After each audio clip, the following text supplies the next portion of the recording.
आता वळूया सविस्तर वृत्तांताकडे। सोलापूर कृषी उत्पन्न बाजार समितीच्या निवडणुकीसाठी रविवारी चुरशीनं मतदानाला सुरुवात झाली।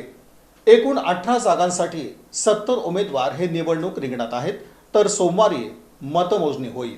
सोलापूर कृषी उत्पन्न बाजार समितीच्या 18 संचालक पदांसाठी रविवारी सकाळी 8 वाजल्यापासून मतदानाला सुरुवात झाली।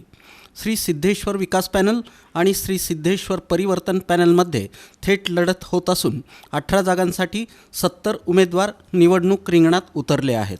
सोलापूर शहरात 7 मतदान केंद्र, तर उत्तर सोलापूर तालुक्यात 2 आणि दक्षिण सोलापूर तालुक्यात 4 मतदान केंद्रांवर सकाळी शांततेत मतदानाला सुरुवात झाली।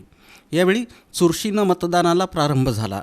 या निवडणुकीत सहकारी संस्था मतदारसंघात 11, ग्रामपंचायत 4, व्यापारी 2 आणि हमाल तोलार गटात 1 जागा असणार आहे। भाजपचे आमदार सुभाष देशमुख यांच्या विरोधात भाजपचे आमदार सचिन कल्याण शेट्टी यांच्या पॅनलची प्रतिष्ठा पणाला लागली आहे।